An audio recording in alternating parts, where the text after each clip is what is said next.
May we invite Dr. Mazumdar Short and Sadhguru to the stage.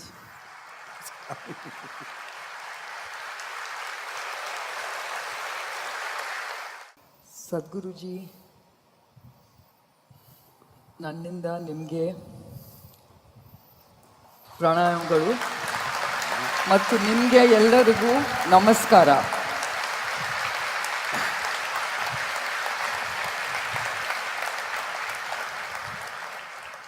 I can't tell you how privileged I feel, and it's a rare privilege for me to be here in conversation with you in front of this wonderful and huge audience.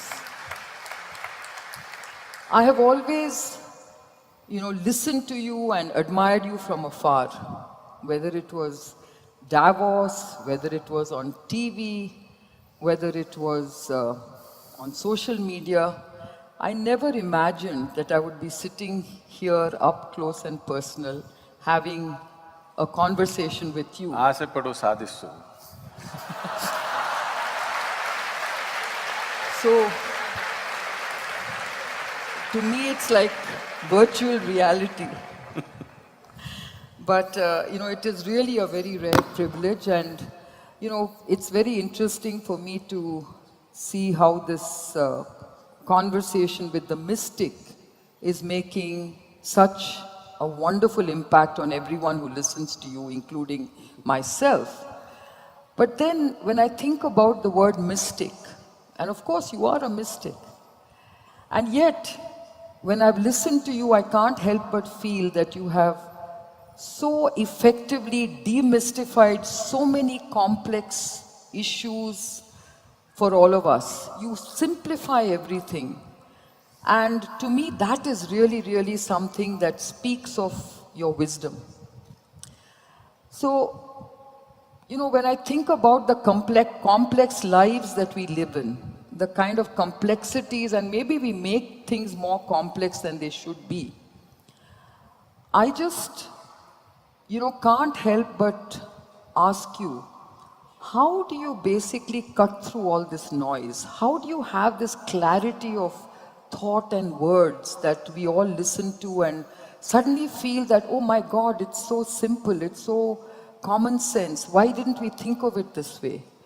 And my question to you, Guruji, is how do you, help us to cut through that noise, to gain that clarity, and to find answers to these problems or complex situations that are there or maybe we create, to really make us better people?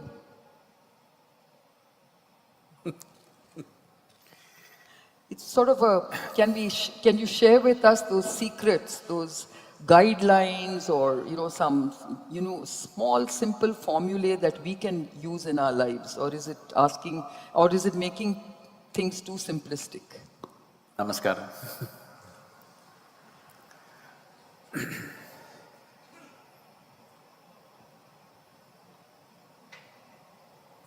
About just what you said,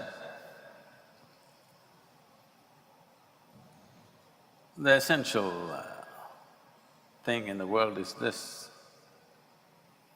anything that we don't understand, anything that we don't have a handle on, becomes mysterious to us. Right here, if you look at everybody, many aspects of life, what is very mysterious and exciting for one person, another person it may be just a daily affair. So, mysticism means… the word mysticism is coined by ignorant people.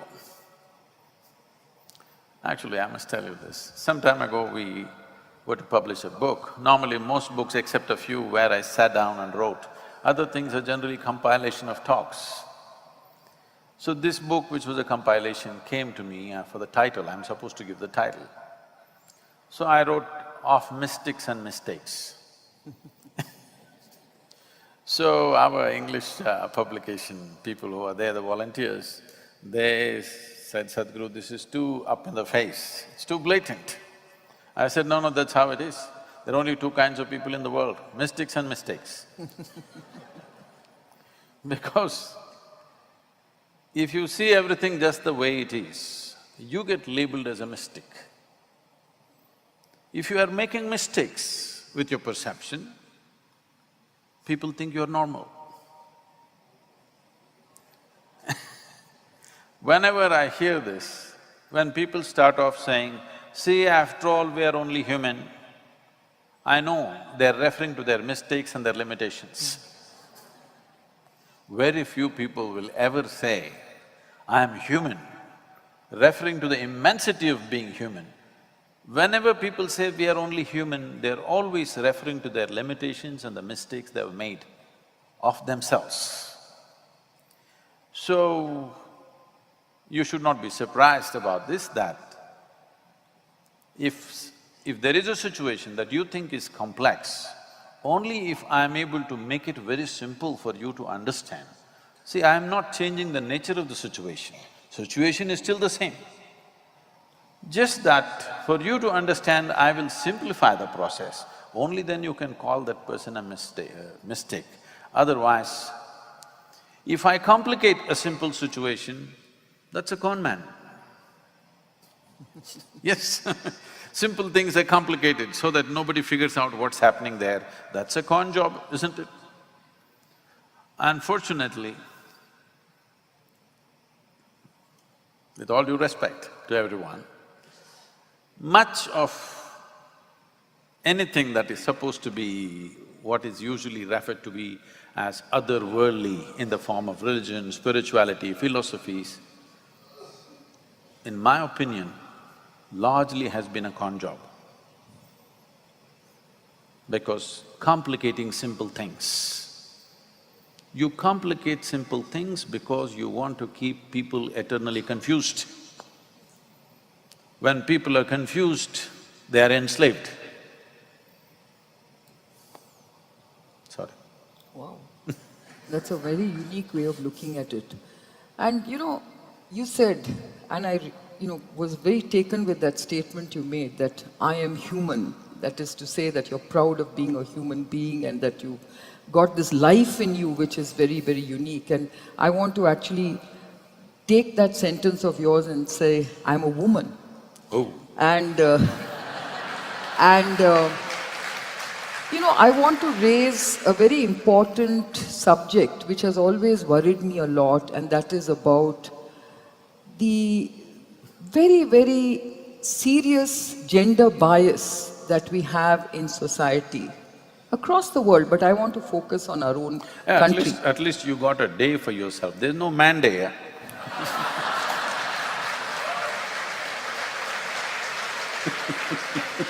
Well, I just want to say that, let me tell you that as a woman, I'm very proud to be a woman in this country, but I think I know what this gender bias is about. Because right from the time I was born, I have seen this gender bias in society. And I really want to discuss this with you, Sadhguruji, because I really think it's very important for me to, understand from you about certain things that have always been of concern to me as a woman, because I remember my mother telling me when I was born that although my parents were overjoyed, my late grandmother, that is my father's mother, my late father's mother, was deeply disappointed that the first child born in the family was a girl child. And my mother told me that she didn't even come and visit me for a whole day. And yet, my grandmother, as I grew up, started respecting me and, admiring me for some of the things I was doing. And I remember when I came back from Australia, she looked up to me and she said, your father doesn't have 2 sons and a daughter, he has 3 sons. That's so an even insult. in that, yes. So even in that, even though I was achieving, so much, she still saw that strength in me as being a male, as being a, a man in a sort of woman's body kind of thing.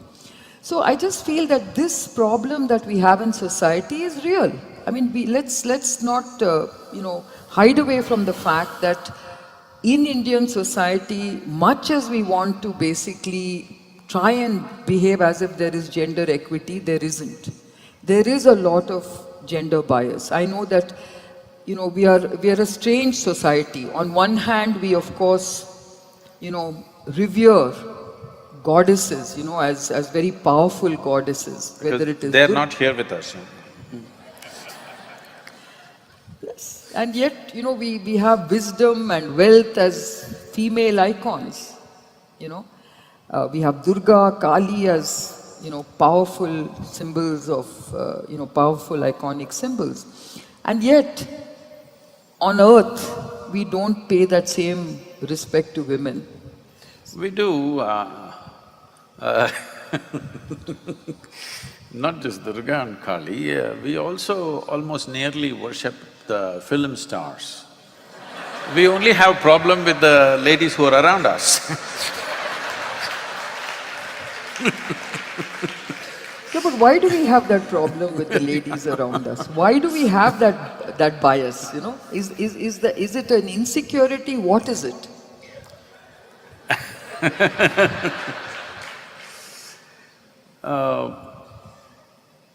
There's a larger aspects or many aspects enmeshed in this.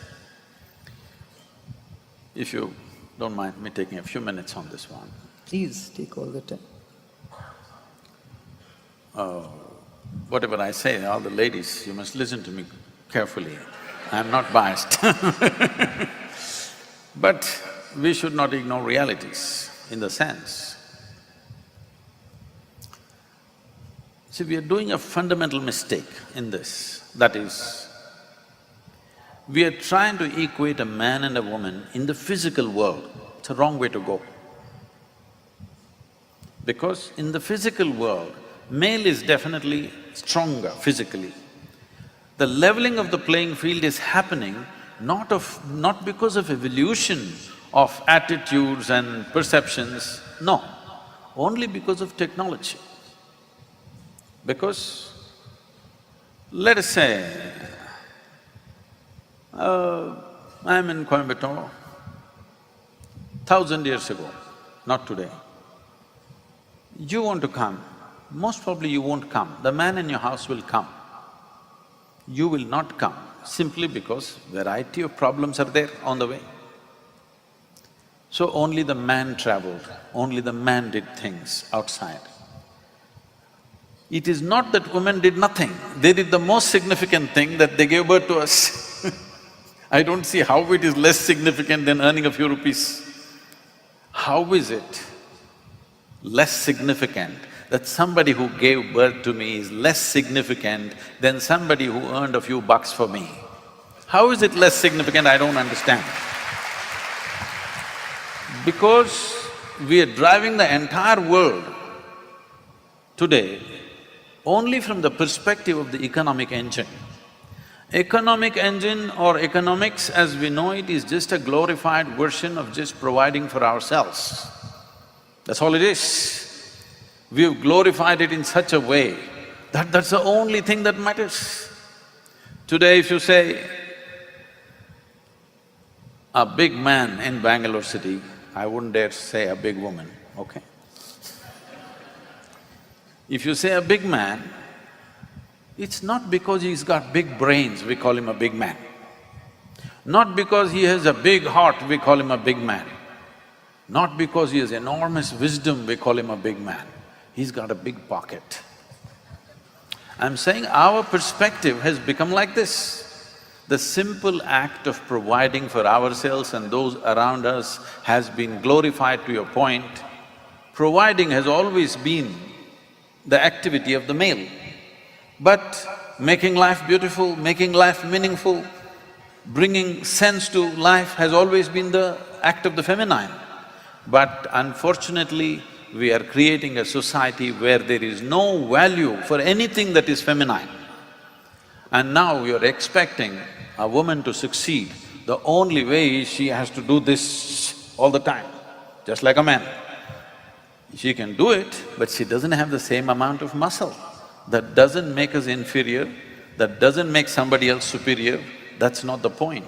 The point is, we have created a very skewed playing field. Now, you're wanting to succeed on that playing field which is not designed for you.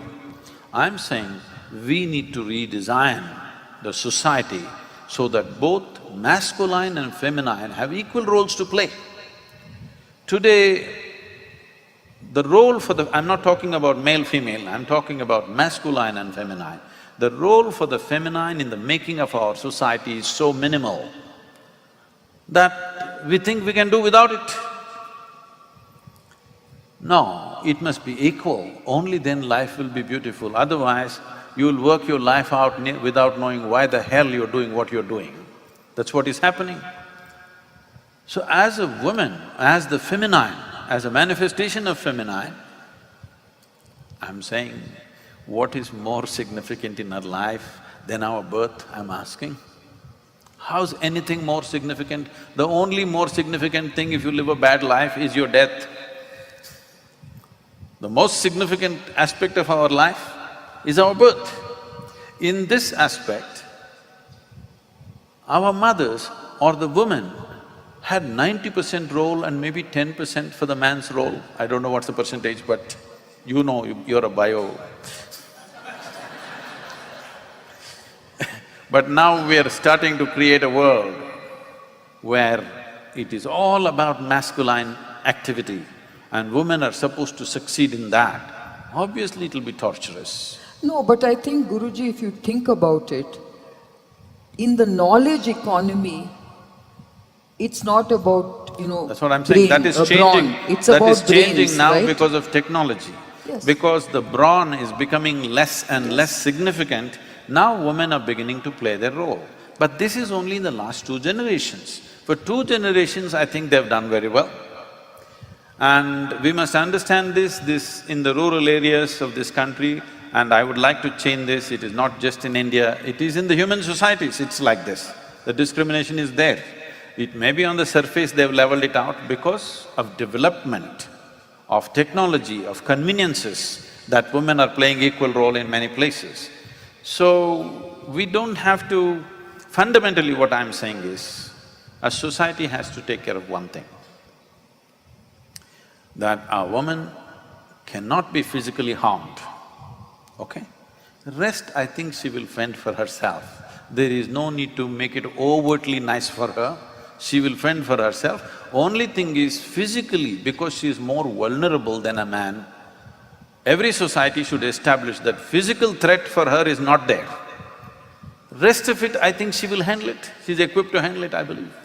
But Sadhguruji, if you think about what is happening in our country, even in what you call as a evolving society or civilization, you can see that, there is still that huge focus on a male child. I mean, even our government is trying to incentivize families to have girl children, which is, okay, a very laudable thing, but then until it comes from within, that a girl child is as important and as joyous as a male child, you are not going to be able to get away from these skewed gender populations that we have in different parts of the country. It is creating even more serious problems in societies. And you also have a very poor representation of women in many parts of our ecosystem. We know that, today if you look at politics, whether you look at boardrooms, whether you look at any aspect of our daily lives and the economy, there is a underrepresentation. Here on the stage, there's equal representation. Yes, I agree with that.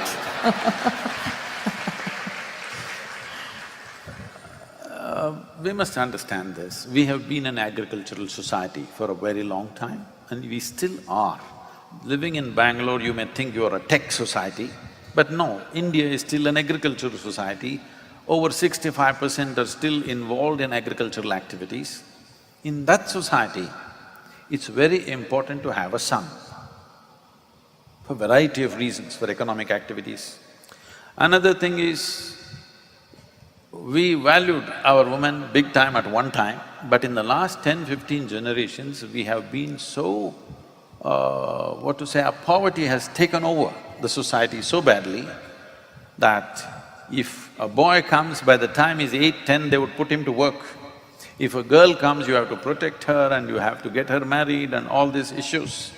So it is more an economic bias in people's mind. They're afraid, if I have 2-3 girls, I'm finished. This is the kind of feeling that the poorer segments of the society have. And this entire dowry system, which was done for the well-being of the woman, so that when she gets married and goes, she gets a portion of the father's wealth. That's the idea of the dowry, which has taken on such an ugly form today. All these things turned against, but fundamentally, discriminations have come not because of gender basis, but because of economic basis, has gotten skewed into a gender process. Otherwise, particularly in this society, right from ancient times, if you look at it, say, I will just look back and see, in every other civilization in the world, let's say beyond 1500 or 2000 years beyond that, how many women's names are even remembered? This is a country where we have many women who are prominent women of those times, who still today, they're part of our lore, they're part of our culture. People are always talking about Sita, Draupadi, Parvati, this, that, because we still remember them as prominent. If you have to remember somebody after 5,000 years, they must have been significant, isn't it? Yeah, but I think, Sadhguruji, what I wanted to say was, I completely agree with you that if you look at the agrarian society, which actually constitutes a large part of our country, I can accept what you're saying. But my major concern is about our society. Why is it that we are still so biased? And you know, the question I want to ask you is, how do you basically change this societal attitude? I mean, what is your message, say, for the men in the audience? Shouldn't you think that the men also have to change their attitude, whether they are a husband, a father, a son, you know, or whatever? I mean, shouldn't they be sort of, playing their role in bringing about gender equity? I would rather talk to the ladies. Okay. What would you say to the ladies? Because one thing that women have to remember is, we must understand this, that society, a social process is need-based, because different people have different needs. That is how people come together and make a society, and somewhere we form rules how to fulfill our needs without encroaching upon somebody else. So, the uniqueness of being feminine should not be lost. In trying to be successful, don't become like men, because men are desperately trying to find meaning in their life.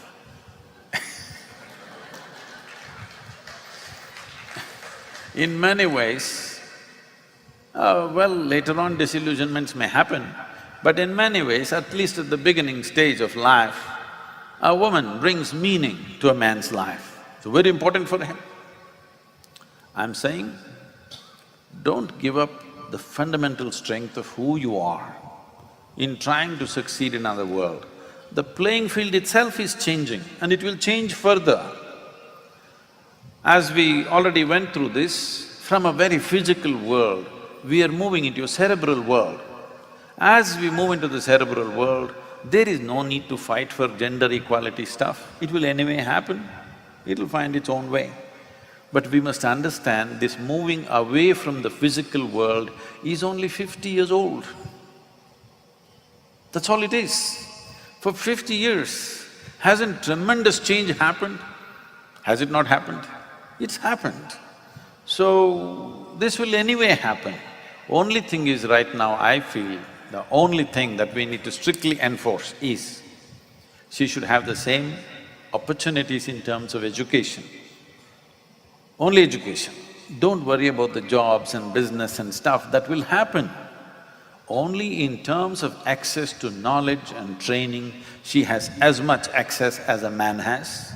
Another thing is, because she's physically vulnerable, every society has to have absolute laws that her physical safety is well taken care of. Rest, don't worry, it will happen. Well said.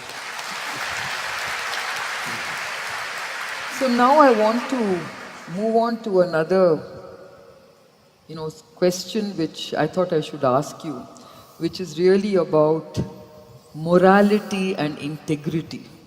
Okay? I mean, it sounds very serious and very profound. But the reason I ask you about that is very often, I feel that we use morality and integrity as interchangeable, and yet to me they are not. To me, morality is something that is a social tenet, whereas integrity is something about yourself. It's about the discovery of truth in yourself. So, what do what are your words on morality and integrity? I don't have both of them. I operate out of my humanity. Well said.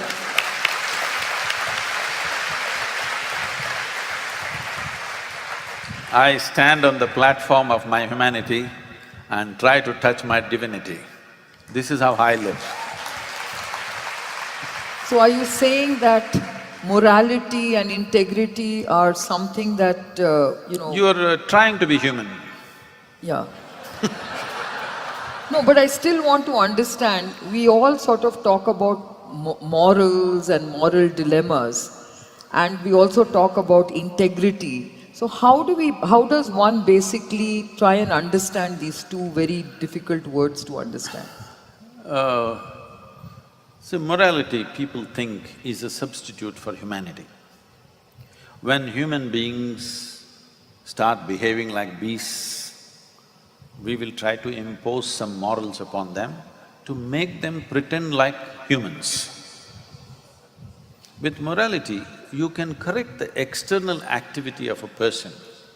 You cannot correct the way he is, isn't it?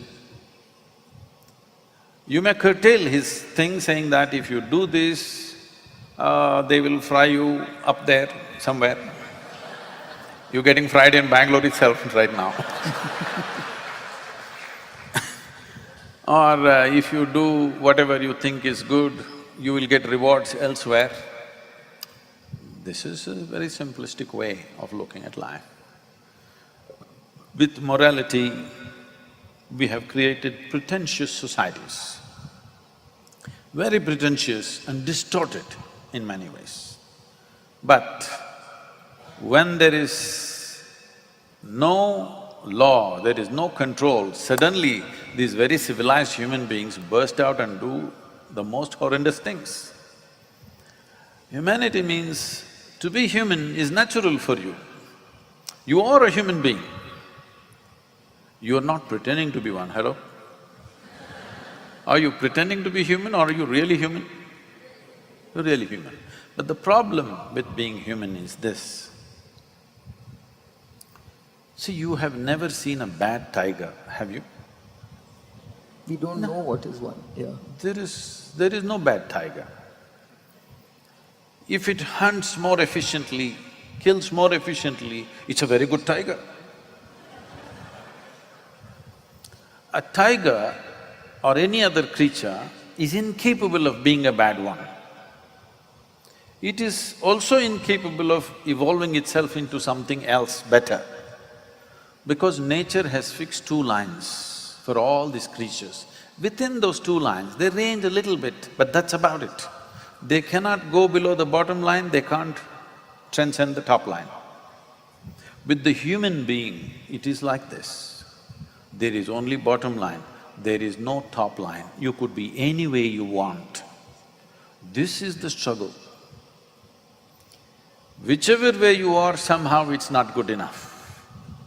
However you are, somewhere something is unfulfilled.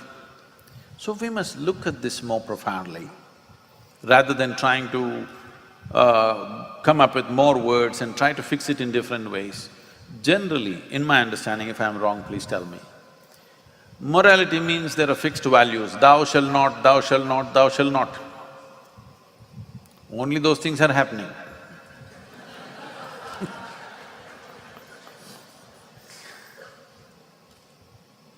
Integrity means people have their own personal ethics, not going by the Bible, not going by some other standard, they've developed their own morality. They think this is my integrity, but this is also self-imposed commandments. But I'm asking, why do you need a commandment? It's like this in Karnataka, I remember once, there were lots of bus accidents, so Karnataka government fixed governors on all the buses.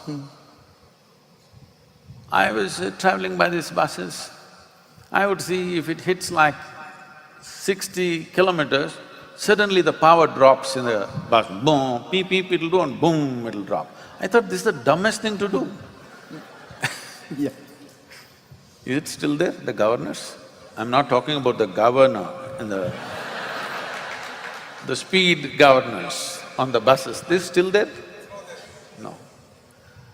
I thought this is just stupid. Instead of training the driver better, you put a governor, and the problem is, many times when it was an inclines, it won't move because there's no throttle. So we have to push it along with the throttle, then only it moves. So this is what you are doing to human beings by fixing morals, ethics, values. There is no value needed, no morality needed. What is needed is you must keep your humanity full on every moment of your life.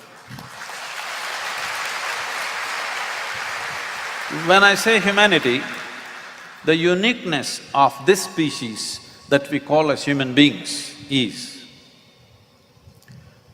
we can be any way, any moment. We can be worse than any creature on the planet. We can be more venomous than any venomous creature on this planet. At the same time, when we are willing, we can become godlike. Everything is possible right here. Now, when everything is… and a range of things are possible within you, what is the aspiration of every human being if they had a choice? If they had a choice, would you want to be in the lowest possibility or the highest possibility? You must tell me, I'm going to bless you right now. Huh? See? Without any tutoring, without any psyching, they say we want to be the highest, it's natural, it's a natural urge to be at the highest possible level. But there are compulsive cycles. There are compulsive cycles because there are many aspects. Now we are entering into your field. There are genetics, there is karmic substance, there are variety of memories within them, which is evolutionary, which is genetic, which is karmic, which is on many different levels. In yoga, we say there are 8 types of memories. These 8 types of memories, if you don't remain conscious, these will become compulsive forces of survival. If you do not bring sufficient consciousness to you, the memory that you have within you works like a software. By itself, it will start doing things. It's like today you have a phone, if you do this, if you use a particular word 5 times, next time if you say the first alphabet, it just prints that without asking you. You say, no, that's not what I want to say. But it doesn't matter because you said it 5 times. So there is a memory like this is not against you. This is to make your life easier so that everything you don't have to think through. Some things are automatic, it's fine. But the most important thing that a human being has to do is to move from compulsive cycles of functioning to conscious ways of functioning. If this one thing happens, if one is operating out of his consciousness, that he does everything, he or she does everything consciously, then you don't need any morality, you don't need any integrity, you will be fine because you will operate out of your humanity. When I say humanity, when I said 2 lines, this means for every other creature, nature has drawn a boundary, what they can do, what they cannot do, how they can be, how they cannot be. For a human being, there is no boundary. If you can sit here and be all-inclusive, you're capable of doing this. But right now, not because of biology, not biotechnology, biology, because you're so badly identified with your own biology, you cannot include anything as yourself. Right now, you know this, both you, Vinita, all these people are working for this in Bangalore city. People take their garbage and put it in the next house because their identity is purely biological. Their world is their family. This we have suffered for a long time, from the time of Dhritarashtra. It's called Dhritarashtra syndrome. From then to now, still it's going on. My son is best. Still we are suffering. Human means this, that something within you has risen in such a way that your body, your physical self will become insignificant. It is not such a significant thing, human body, because your intelligence, your awareness is far bigger than your physical body. If you're still identified too much with your body, then this gender business becomes too big. See, when people are constantly identified, being male or female, what it means is, you're unnecessarily identified with your reproductive organs. That's what it means. If you must identify with some body part, at least choose the brain.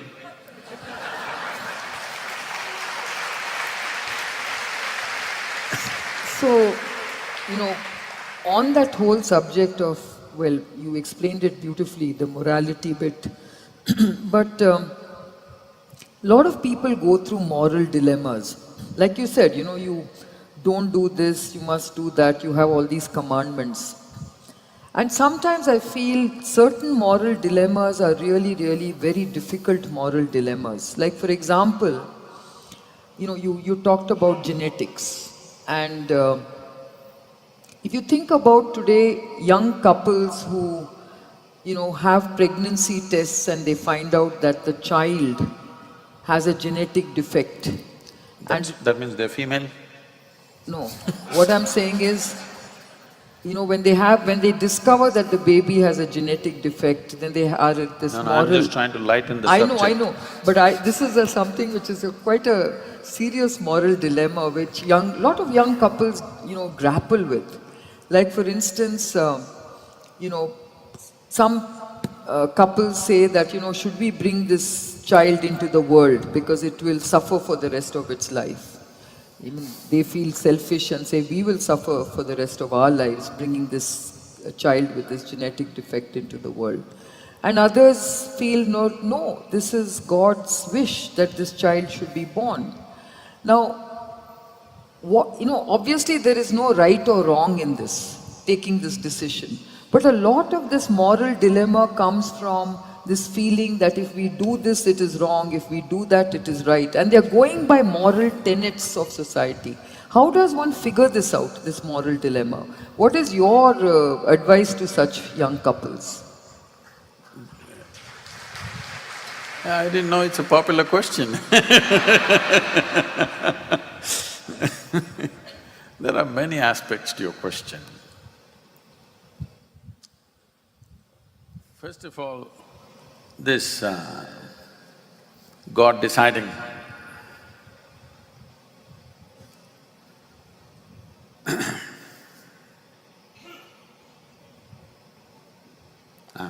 I have a very nasty joke, I'm trying to make it little lighter.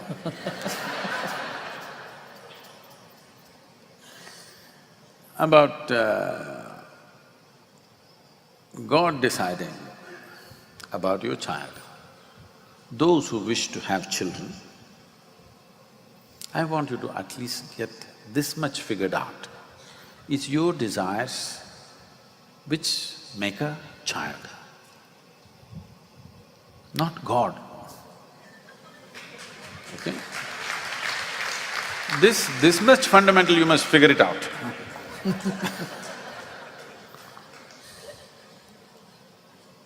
And you can even time it when you want, so obviously it's you, right? And suppose it so happens that child is not coming out normal, but who is to decide what is normal? Suppose all of us didn't have one leg, we would think one leg is quite normal. Yes or no? All of us had only one leg. Would we not think one leg is quite normal, and suppose one of these ladies had two-legged baby, we would think he's a freak. So, we need to kind of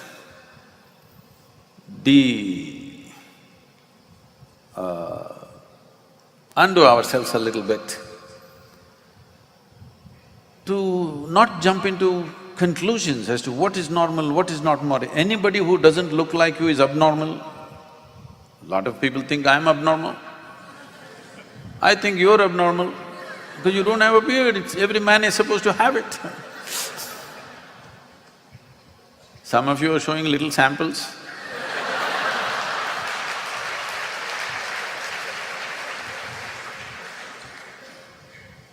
So what is normal, not normal, is a very unnecessary thing to call for.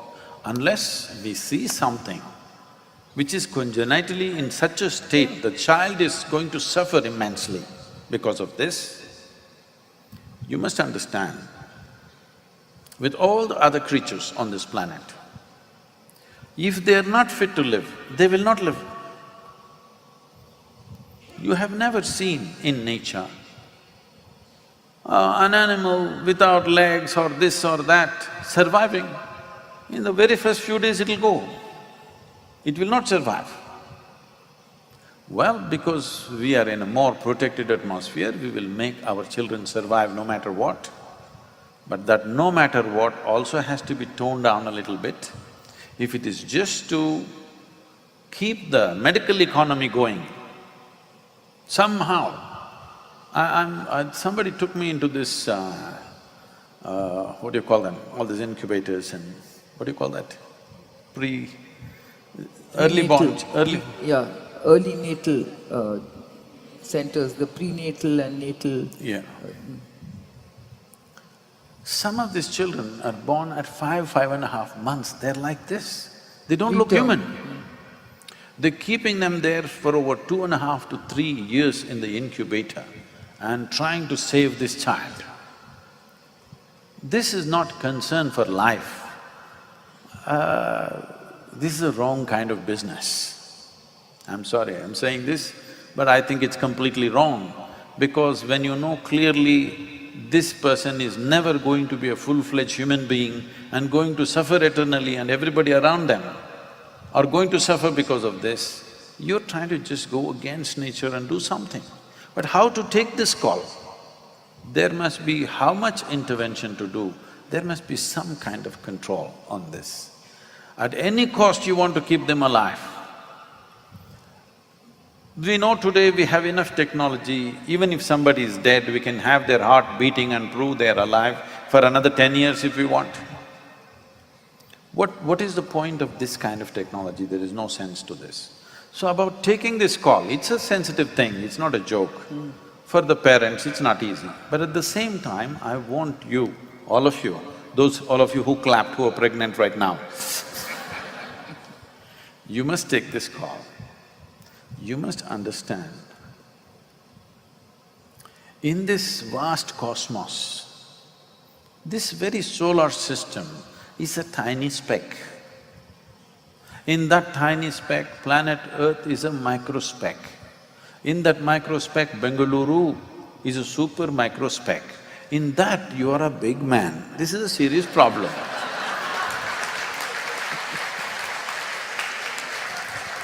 The problem is we think too much of ourselves. See, in the process of generating life, this is all coming because we are heavily identified with our own physical forms. Physical body is a mechanism. Because we have a certain level of thought and emotion, and we've invested that entire thought and emotion in our biology, we think this is something too much. This is just a mechanism. If you don't understand this, when you get sick, if you go to the doctor, doctor opens up this, opens up that, whatever you think is impossible, he will do all that to you. Because he is looking at you like how your car mechanic would look at the car. What is working, what is not working, what to replace, Kiran is growing it for you. So, this is just a mechanism. This mechanism, in the manufacturing process itself, sometimes can go wrong. When it goes wrong, it doesn't matter how much emotion we've invested, we must bow down to that and say, okay, it didn't go well. We must see, how else? But at any cost, because this is my child, at any cost it must survive. This will create a very unhealthy atmosphere in the world and it'll bring much pain to you, much suffering to you, more than you to this unborn child.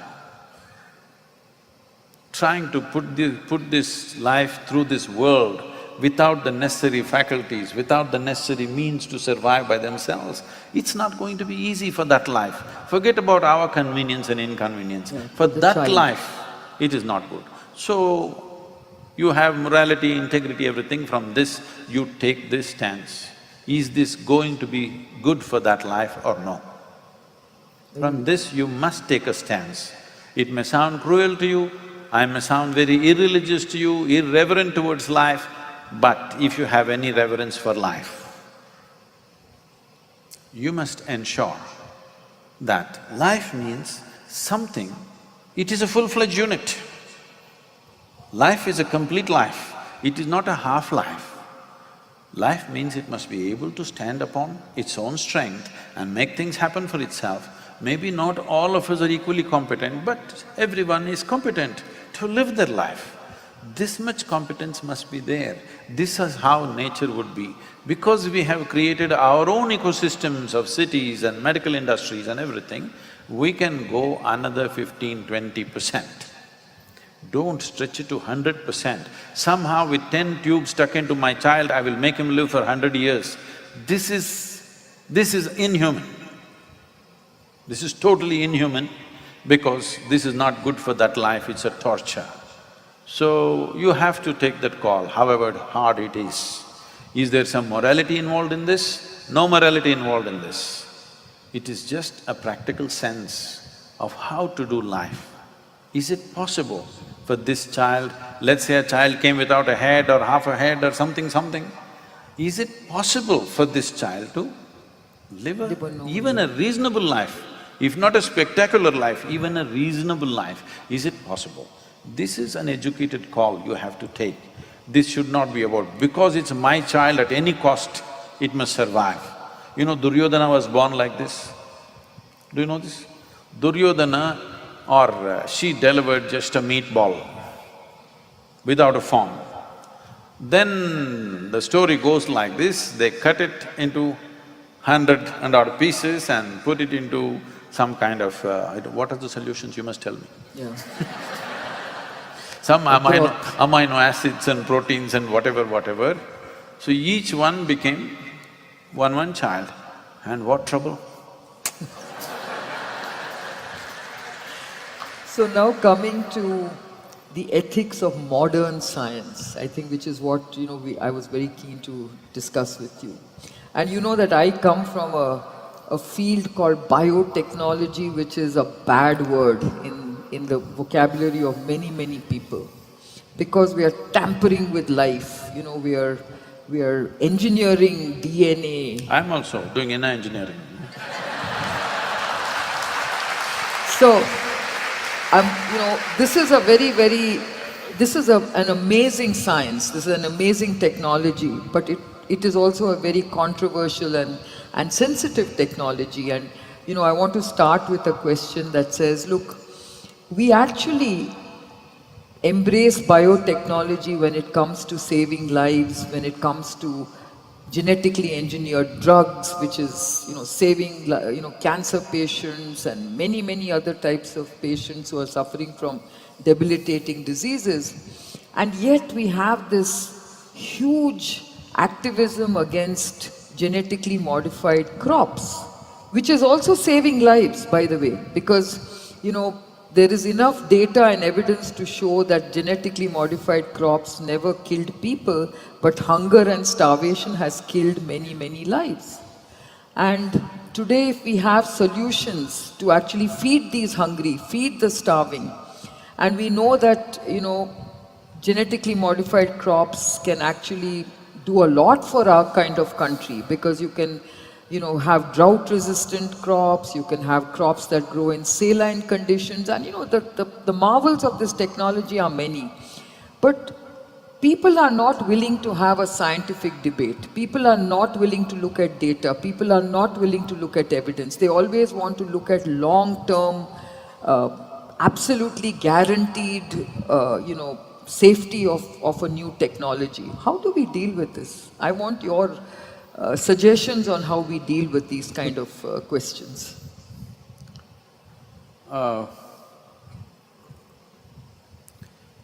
Anything new, people will resist.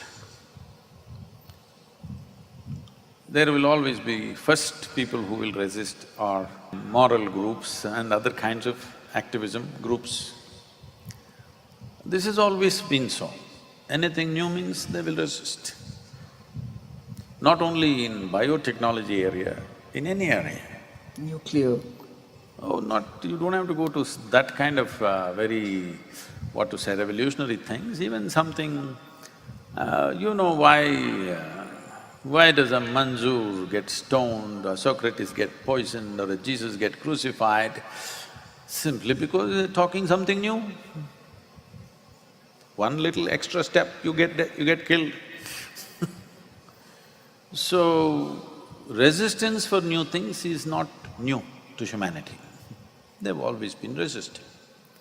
Because lot of people think status quo is the answer for everything. Any change, resist. And we have a speciality that a lot of people are specialized in, that is, for every solution, they come up with a problem. Whatever the solution, they will find a problem in the solution. Endlessly it's going on. Having said that, at the same time,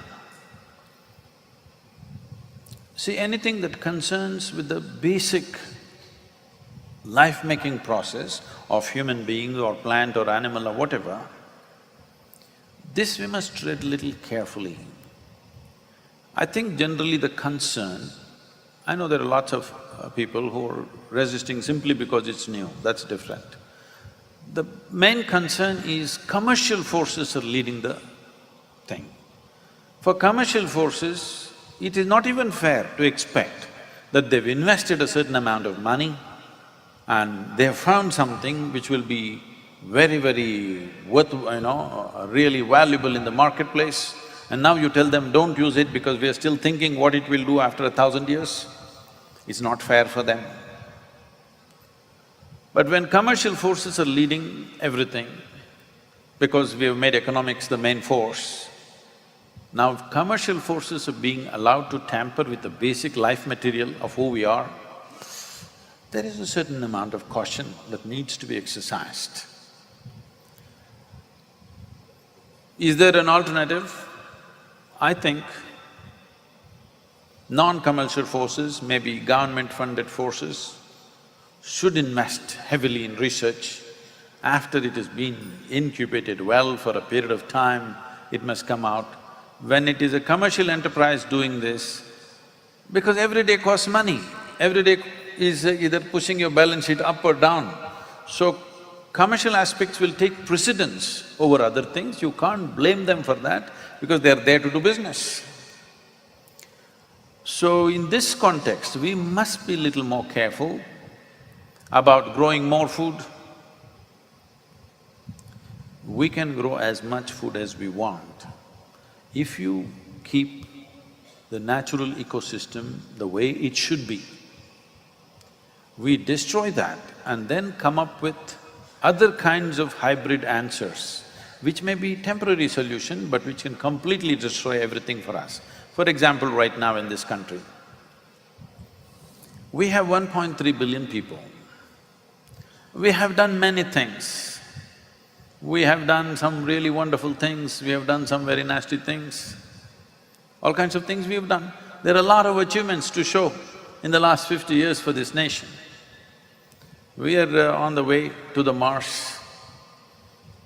Many great businesses and enterprises have been built, scientific discoveries have happened, many things have been done. But one of the greatest things that we have done is, without any support of technology or any great amount of infrastructure, our farmers with traditional knowledge have managed to generate food for 1.3 billion people.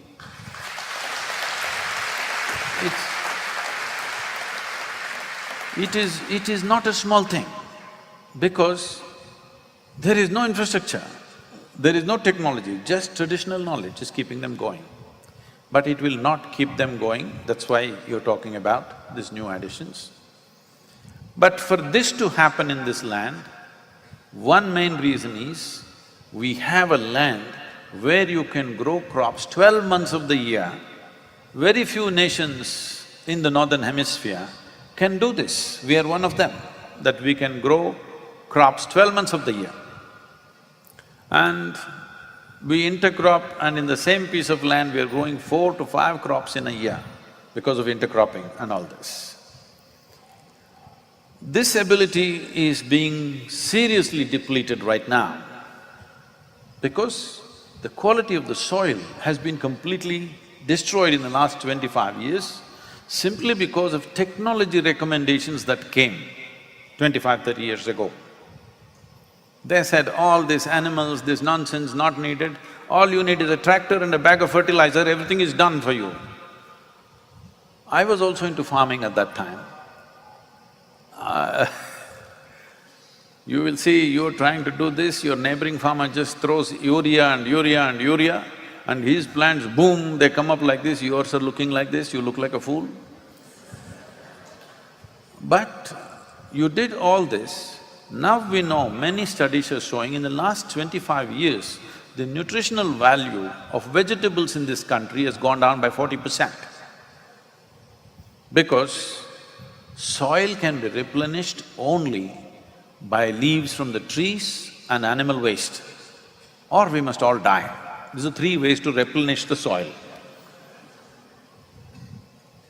That also when we die, now people putting themselves in stone cases so that they don't become part of the soil. No, one of the most eco-friendly things you can do is when you die, you're buried or burnt and part of the soil. This you must do, you know. You shouldn't go away somewhere. Why I'm saying this is, technology is also doing this. People are making bookings that your body can be allowed to float in the space forever. Right now, there is one concern which is going on, people think it's a religious concern, it's of no religious concern to me.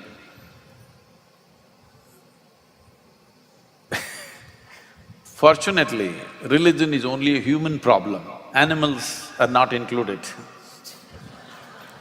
But people are trying to get them also into the religious stage. For example, right now we are slaughtering millions of cattle and exporting it elsewhere. What this means is, you're exporting your topsoil. Almost everything that you eat, except the fruits that come from trees, almost everything that you eat is coming from the first 4 to 18 inches of the soil on this planet. Just this much. If you are going on exporting topsoil of this country in the form of meat or whatever, what will you have in 25, 30 years' time? Already your nutritional value has come down so much. The only way you can make the soil rich is animal waste and this. Right now, I am pushing for this, that there must be a policy. If you own 1 acre of land, minimum 4 cattle you must have on the land.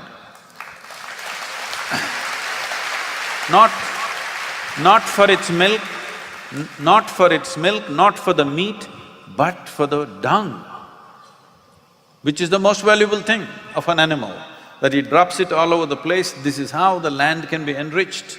Trees you have taken out, animals you're taking it out, what are you planning? So, now you will tell me that in this pot you can grow all the grains that you need because of biotechnology. I won't take it. I know there are many positives. There are many positives to the biotechnology. We must use it carefully, sensitively. But without culturing the social situation, where we take care of our soil and on top of that, we do something that's troubling us. We fix something genetically troubling. I'm not against any technology. Technology if we don't use, it's like saying we should not use our intelligence.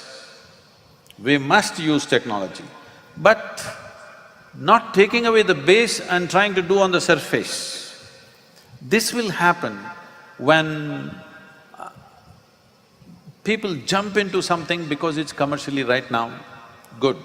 All kinds of modifications. No, but Sadhguruji, I want to tell you, you made a statement saying that, yes, commercial interests might always be suspect and that the government should actually start investing in technology. Yes. But that is what is happening in our country. The government is actually investing in this technology and yet there is an issue about accepting that technology. So it's not as if it's only…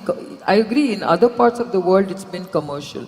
But in India, for sure, the government labs have also been partners in biotechnology. I'm glad it is so.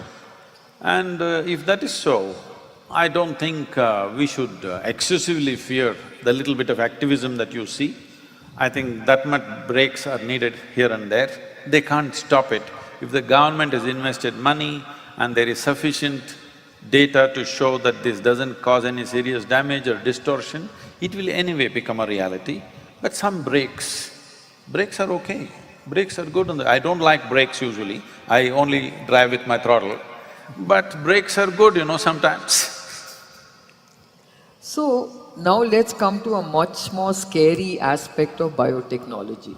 So I'm not only going to talk about the good things of biotechnology. I'm genetically modified, Yeah, all of us are. It's about designer babies, okay? Now if you think about it, the whole thought of a designer baby is scary. But if you think about saying, okay, I can actually make sure that the same case that I talked about, that you are in this moral quandary about giving birth to a child with a genetic defect, but yet you can have gene editing technologies to fix that genetic defect and actually give birth to a normal child. So there is a good side of designer babies, but there's also a very scary side of designer babies, because like you said, human beings don't necessarily know where to stop. And you might want to have these superhumans with the highest IQ. This has been done even Hitler's time. I think they tried to develop, right? They tried to develop these superhumans, and through various their experimental, nasty and horrific experiments. But that can also happen today. And whilst you need regulations against such things happening, you will still have people who will be able to do this. Maybe some countries will say, why don't we indulge in these kind of technologies to create a super race in our country? How do you deal with this? Kiran, this is where it is. When we think we can create a super brinjal or super cotton or super whatever, then a super mouse, super cow, super human being is natural progression of things, isn't it? Yes, it is. But there is that moral… No, it is not moral. It is about humanity again. No, I'm not looking at it as a moral thing. The thing is, genetic engineering or modifying life the way we want it is not a new aspiration.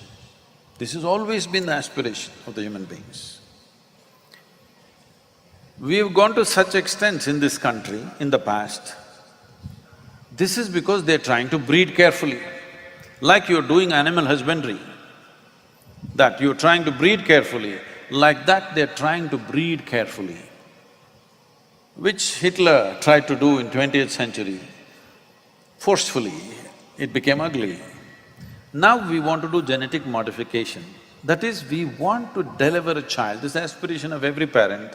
We want to produce a child who's at least one step ahead of us. It's a natural aspiration and it must be so. Next generation should be at least one step better than us, isn't it? So for this, we created an entire process. From pre-conception to conception and post-conception, every day of these 9.5, 10 months, how a child should be kept in the mother's womb. There are very clearly defined processes, what you should do to deliver the best possible child. In terms of health, well-being, intelligence, there are established processes. We have ignored all that, now we are going for biotechnology. Essentially, what you're trying to do is the repetitive nature of the genetic imprint. You're trying to take it and bring a new quality, isn't it? There is substantial studies right now to show, through proper practice of yoga, meditation and certain other processes, you can distance yourself from the genetic imprint that you have and function as a completely new life. I will show you, this may be little hard for you to swallow, very hard for you to swallow, but you must come and see. I will put certain people through certain types of initiations.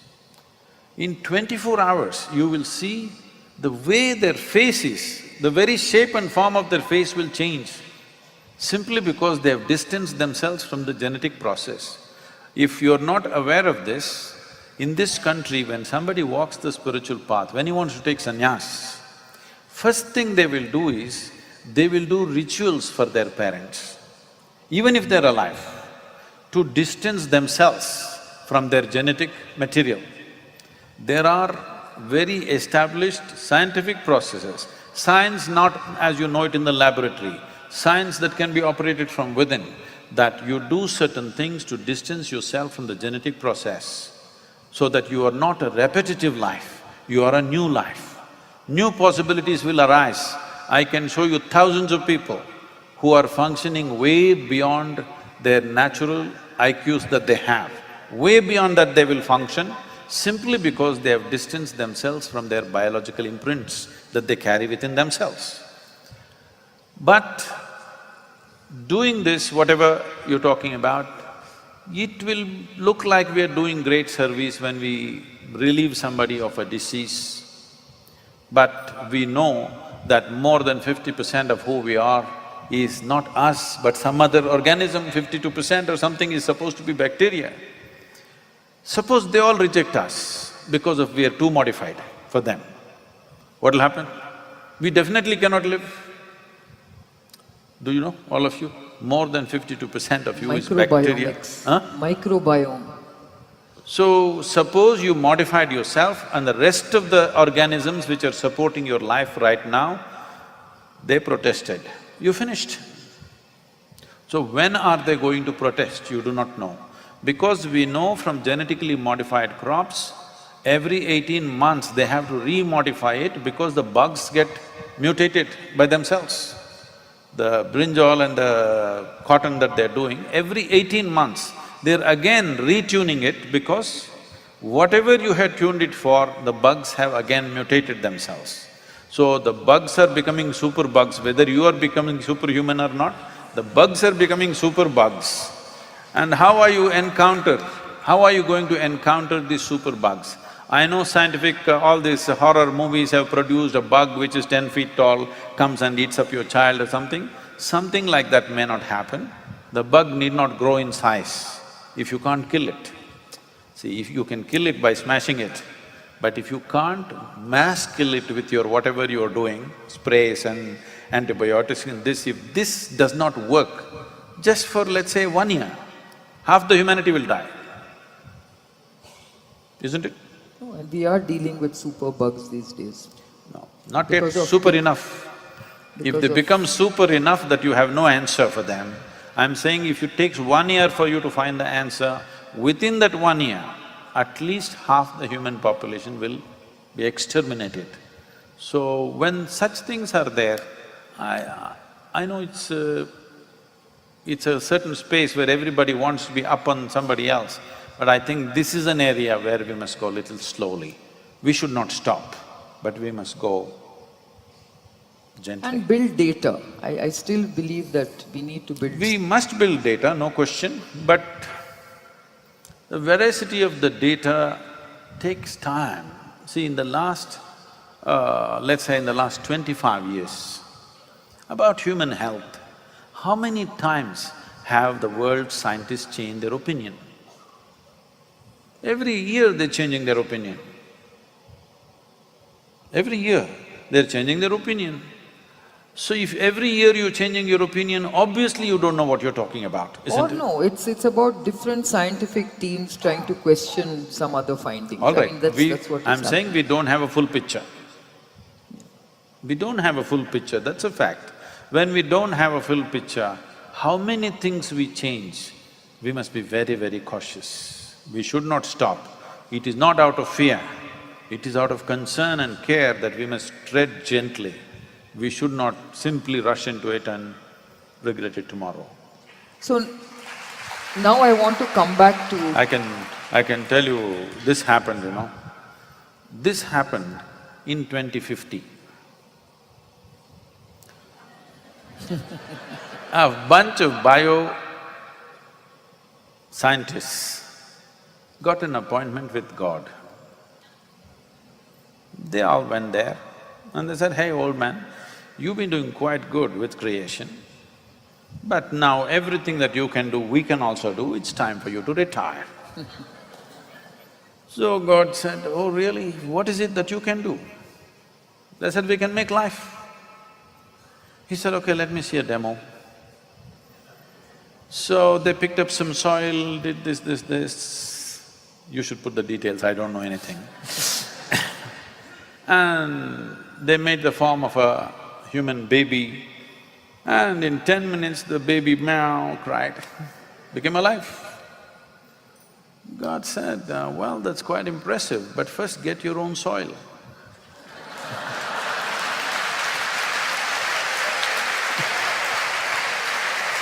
Good job.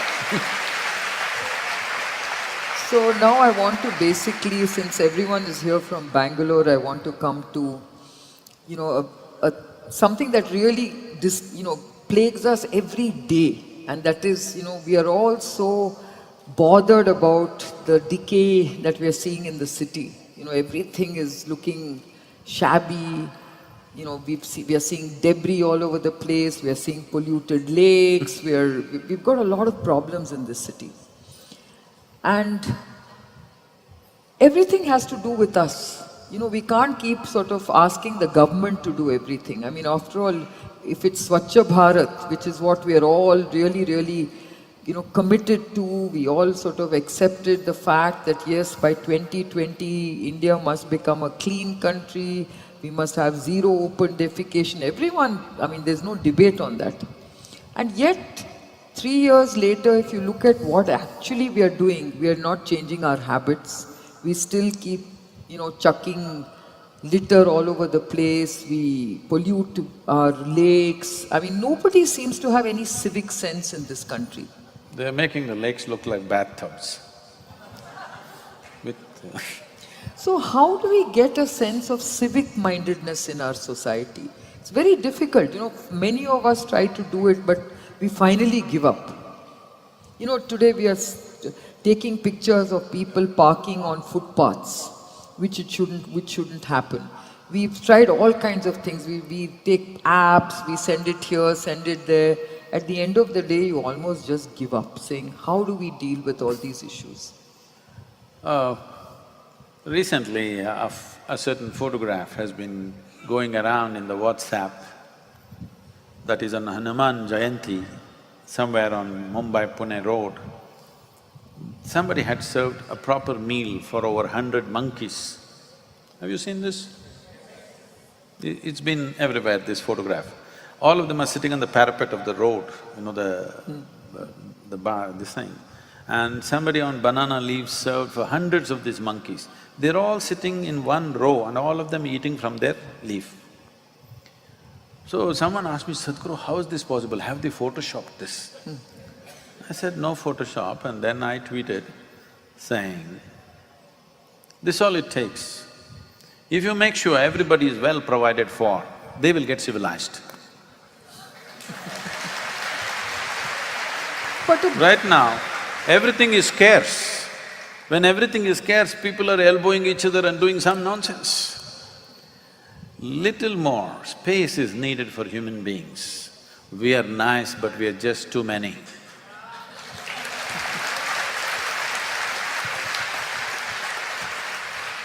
So, these are facts that you should know better than me, but in the beginning of 20th century, our number was only 1.6 billion. Today we're 7.3 billion. In India, in 1947, we were only 33 crores. Today we are 125 crores. In 70 years, 4 times reproduction, 4 times over reproduction is irresponsible.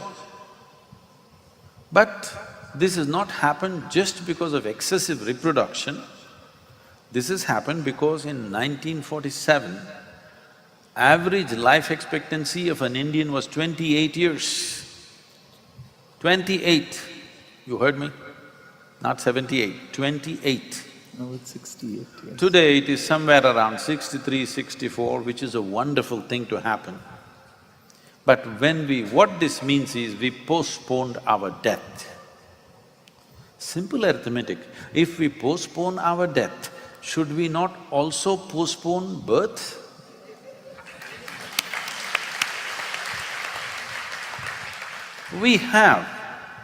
There was a time on an average, most young women were getting pregnant by the time they were 15 or 16. Today, I think it's been pushed just over 20 or 19, 20, in that range, average. We have to push it to 35. Then, the first question that you raised about the gender issue, if a woman does not deliver a child till she is 35, most of the time, one thing is, she will get well educated, she will get professionally established, and maybe she will get wisdom and not have a child.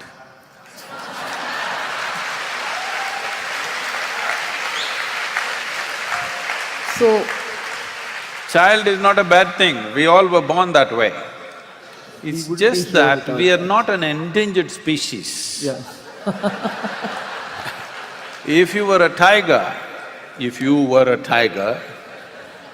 I would say, let us have fertility clinics. Yeah.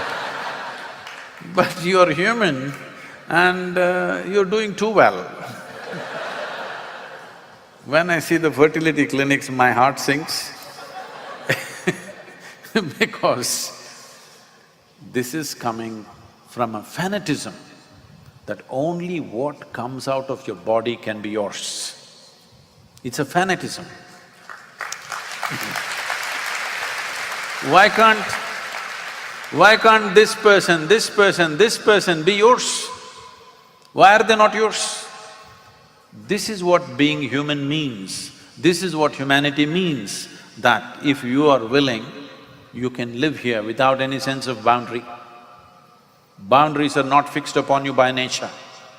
It is an unconscious, compulsive boundary that you're setting for yourself. That means you have not explored the dimension of being human. You're still trying to operate like a creature on the planet. If you explore the dimension of what it means to be human, you would see inclusion does not mean biology. Inclusion means consciousness. If this comes, if consciousness rises, you will see we have hundreds of couples who each are full-time volunteers and part-time volunteers. None of them have children, they've just chosen not to have because I'm giving them thousands of children, millions if they want, if they're ready. So where is the need to biologically identify with one child? I'm clearly noticing who is clapping and who is not, it's okay. So, I'm thinking of something very audacious for which I'll become super unpopular. I'm thinking of instituting an award for all those young women who are healthy, who are capable of having a child, but choose not to have one. Oh, you got a good endorsement for Because that. whether you realize this today or not, you think the problem is parking, you think the problem is garbage, you think the problem is healthcare. No, the problem is population. There is no other problem. Absolutely, well said. And I see that we're running out of time, but I want to ask you a final question before we turn it over to the audience. You know, you talked about technology, and we know that technology, of course, also raises aspirations. And I remember we grew up at a time when we didn't have phones, we didn't have television, we were very content with small things. Very. We drove around in ambassador cars, we were lucky if we had a landline, and if we aspired for a telephone and we got a landline after 3 years, we were very happy, very content. If we got a, Premier Padmini after the ambassador, we were very content. But today, things are so different. I mean, it's a great transformation that we're seeing in our country. You can choose any model you want of cars, of smartphones, and yet you see that technology and aspirations, are almost proportional to discontentment. Do you feel that is true? No.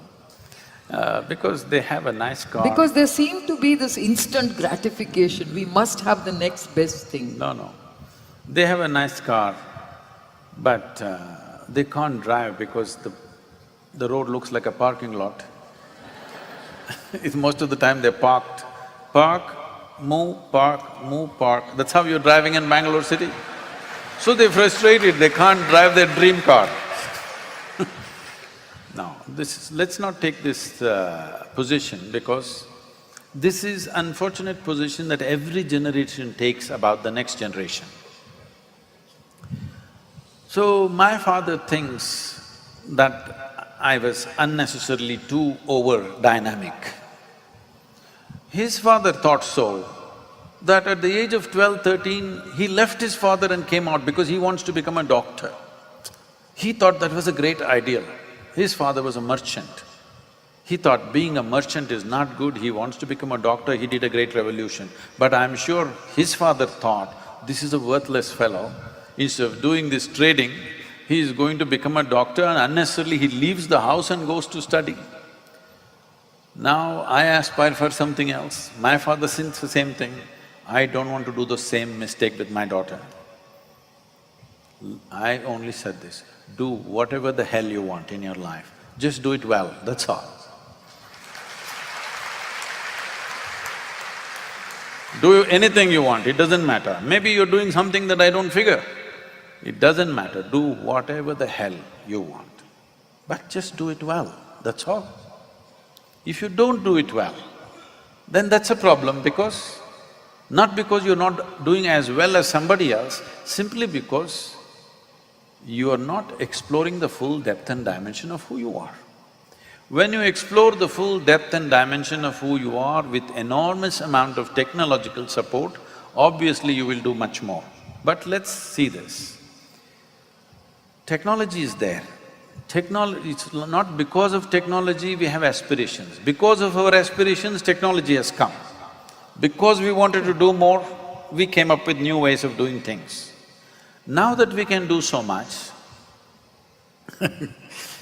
if all the people on this planet, these 7.3 billion people, if all of us become super active, dynamic, industrious like you, working day and night, using all the modern technology, this planet has only another 20-25 years left.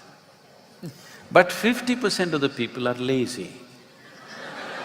They are the ones who are saving the world.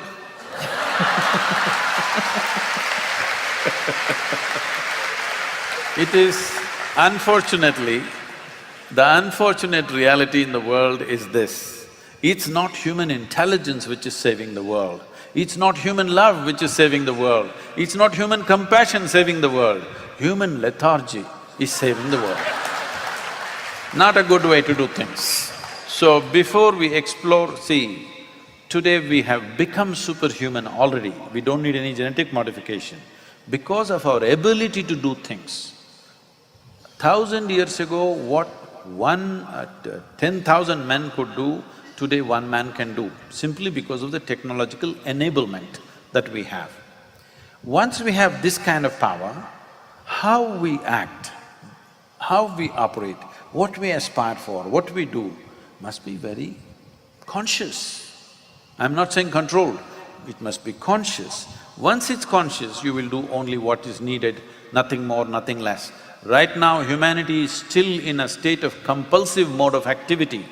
When you're in a compulsive mode of activity, if we empower you more and more and more, you will not only destroy this planet, all the 11 planets in the solar system you will destroy. Why do you think we are going to Mars?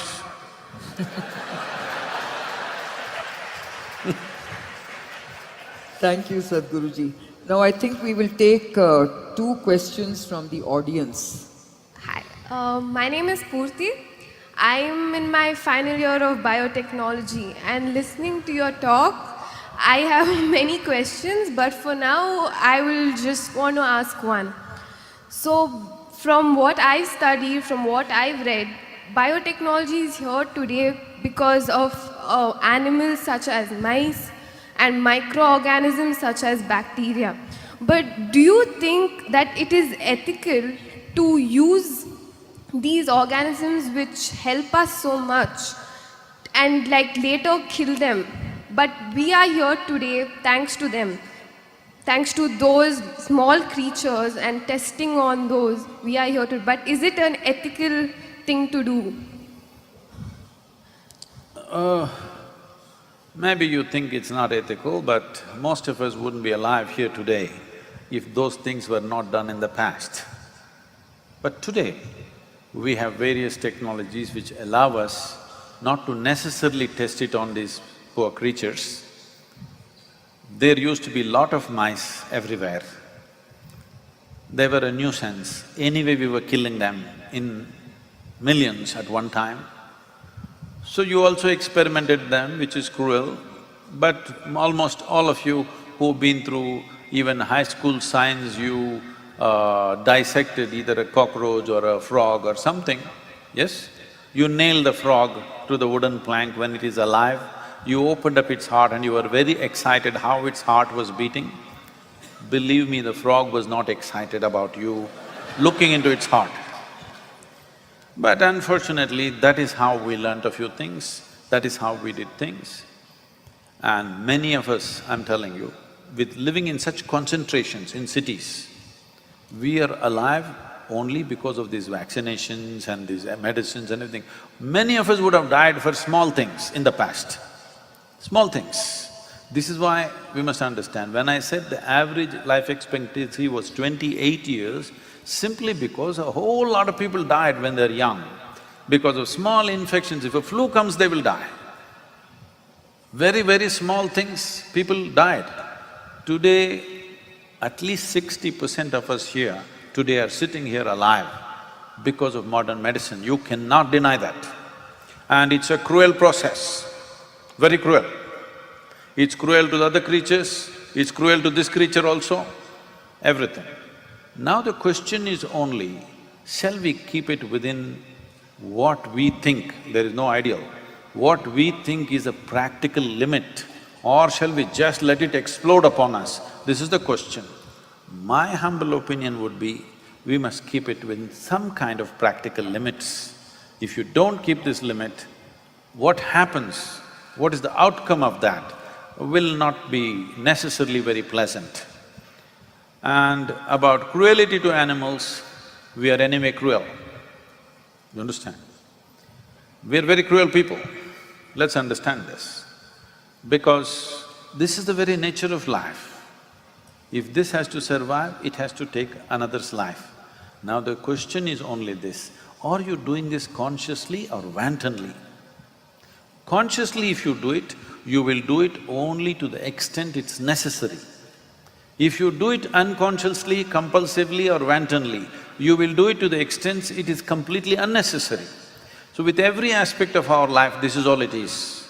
Can we stop eating? Whether you cut a plant or an animal or whatever, it is life, it suffers in some way. The question is just this, Are we doing it to the extent that we need? Or are we doing it for pleasure? Or are we doing it just wantonly without unconsciously? This is all the question is. Because we as human beings can stand out from other creatures only when we function consciously, otherwise we're just like them, many times worse than them.